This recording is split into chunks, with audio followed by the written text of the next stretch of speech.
Section 1.4 is our last review section before we begin discussing calculus concepts like limits and continuity.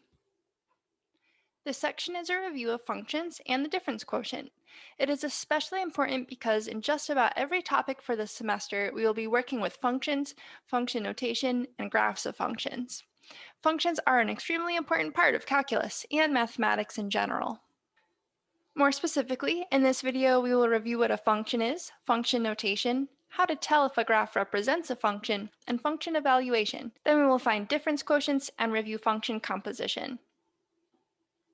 Mathematics is about relationships, and understanding mathematics means making sense of these relationships. In the real world, there are a lot of things that are related to each other, meaning where one quantity or variable depends on the value of another quantity or variable. For example, your height depends on your age. As you grow older, you probably grow taller. Your distance covered depends on your speed. The faster that you travel, the more distance you can cover in a certain amount of time. The area of a circle depends on its radius. If you have a larger radius, then you'll have a bigger circle. The sales tax on an item depends on the price of an item. If you purchase something that's very expensive, you will have to pay a lot of sales tax. The revenue depends on the number of units sold. The more items you sell, the higher revenue that you can take in. When we have a particular type of relationship, we call it a function. More on this in a moment. First, more on examples. There are four main ways that we can represent functions. One way is to describe a function verbally, by a description in words. Another is to use a numerical table of values. A third way is visually with a graph, and lastly, by an algebraic formula. We will often need and want to use several of these four representations at once so that we can best understand the situation or function that we are working with. Here are some examples of different representations. The area of a circle depends on the radius, but there is a rule that explicitly describes this dependency. Namely, the area of a circle is pi times the radius squared. This is an algebraic description. Sometimes, maybe the relationship isn't easy to write down, or maybe we just have some data. For example, the human population of the world depends on or is a function of the year. We can describe this relationship using a table with years and population data. In this context, this representation could give us a good idea of the relationship. Other times, a table might not be the best way to convey the relationship, and a graph would make more sense. For example, the vertical acceleration of the ground during an earthquake depends on or is a function of the seconds elapsed during the earthquake.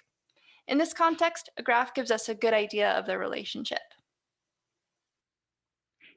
Now that we've reviewed the different representations of a function, what specifically makes a relationship a function?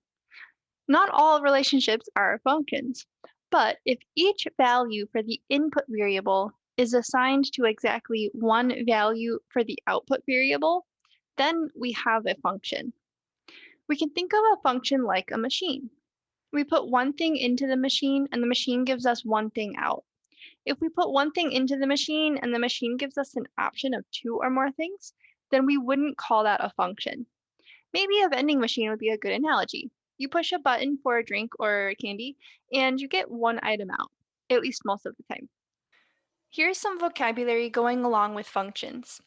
We can use input or independent variable interchangeably, and this variable is usually denoted by x, but it could be anything. We can also use output or dependent variable interchangeably. And this variable is usually denoted by y, but again, it could be anything depending on the situation. The idea is that y, the output, depends on x, the input, which is why we use the terms dependent and independent. We call the collection of all possible input values the domain of the function, and we call the collection of all possible output values the range of the function.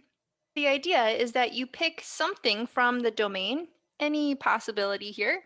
We don't know what that will be, so we'll normally represent that with a variable, often x. We put that into the function machine here, and it spits out an answer that we call the output, but it's just one of all possible values that we could have in our collection of outputs, which we call the range. We really like to condense this relationship using what's called function notation. If we want to say that the output is a function of the input, we write output equals f of input. I know it looks a lot like multiplication here, but really the way that we would read this is output equals f of input. And normally we don't want to write output and input, so we'll often replace output with a variable, sometimes and usually y, and we'll replace input with a variable, sometimes and often x. We would read this as y is a function of x, or y equals f of x. And it means that y is a variable that is a function of x or y depends on x. Again, there is nothing special about y, f, or x. In fact, we can use any letters to describe a function or a variable. But the function notation tells us what we are using for the output variable and what we are using for the input variable. Here's an example with variables other than x and y. V of t equals CRT squared. This notation tells us that t is the input variable because it's what's inside the parentheses here. Now, I know we don't have it looking in the form like y equals f of x, but this is shorthand v of t for telling us that the output variable is actually v. Now, it actually wouldn't be wrong for us to just write v equals c times r times t to the second, but there's a lot of letters here, and function notation with v of t tells us again that t is the variable, and any other letters like c and r would be considered constants or numbers that we just maybe haven't put in there yet. It's important to understand that v of t, written like this, v parentheses t, we say that v of t. And it means that v is a function of t, but it looks a lot like multiplication because we often use parentheses to denote that we're multiplying two things together. But in the context, we should be able to understand when this is multiplication and when this is not. So in this case, because we are looking at a function, this is not multiplication. Now let's take some time to practice writing some relationships using function notation. In the first example, we have that your height depends on your age. So let's just think about whether or not this is a function. If we call your height maybe a variable that would make a lot of sense to call height might be h. And your age, this is probably in years. This could more generally just be described as time, and we will often use a lowercase t to denote that. So if you think about any input variable, which would be the independent variable or age, the output, your height, if you put one age in, will you get one height out? Exactly. And of course, the answer is yes. You can't be two different heights at one age. So this is in fact a function. And if we were going to write this in function notation, we don't have a formula for it, but we could say h of t. This would tell us that height h depends on a variable t, or that your height h is a function of t time. The second example we have is distance covered depends on speed. So we often like, again, to use variables that make sense. So maybe distance covered, we could call that lowercase d. Maybe speed, we could call that s. Now, is this a function? Is this relationship a function, or is it just a relationship? Well, if you think about putting one input in, one speed value, could you have two different distances covered? For the sake of simplicity, let's just assume that you are driving at one constant speed, there's no need to put on your brakes, and you're driving on just a straight road. There's only going to be one distance that you can cover at any fixed speed. So the distance is in fact a function of speed. If we were to write that in function notation, we could write d of s. In the third relationship, we have that the area of a circle depends on its radius. This one is also a function because if you think about a circle with a given radius, which maybe we could call that r, lowercase r, then there's only going to be one area that you could have for a circle with a given radius. So if we call the area of the circle capital A, which we normally do, then A is definitely a function of the radius, so we will write that as A of R. In this case, we do have a formula for the area, but that's not what we're looking for. We're just practicing function notation. In the fourth example, we have that sales tax on an item depends on the price of an item. Now, is this relationship a function? And I guess it kind of depends on maybe where you live and what you're purchasing, but generally the price of an item really does determine the sales tax. So if we let the sales tax maybe be denoted by T for tax, and maybe the price is just indicated by lowercase p, then we could write that uppercase T parentheses p means that tax is a function of the price.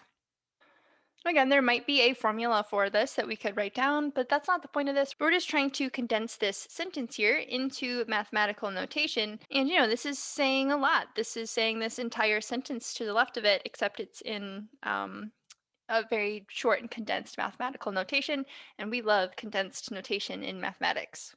It can be a hurdle because you might not know what is being said in the notation, but once you understand the language, it is a very beautiful thing. In the last example, we have that revenue depends on the number of units sold. So remember that revenue is price times X if you want a formula for that. So it actually does depend on the number of units sold, which is represented by X. But if we wanted to write this in function notation, we would say R of X. Our revenue depends on X. And of course, in this case, we do have a nice little formula. So I'll just remind you of that. It is X times price, lowercase p. Now let's take a look at some equations and decide if each equation could define y as a function of x. Now how might we do this? What we need to do is see if we can write y equals only stuff with x on the right-hand side, and then think about if there is going to be more than one output if we try to plug in a single input for x. So let's solve this first equation here, which is x plus y equals 1 for y. Now, if we do that, we will just subtract x from both sides, and we'll get y equals negative x plus 1.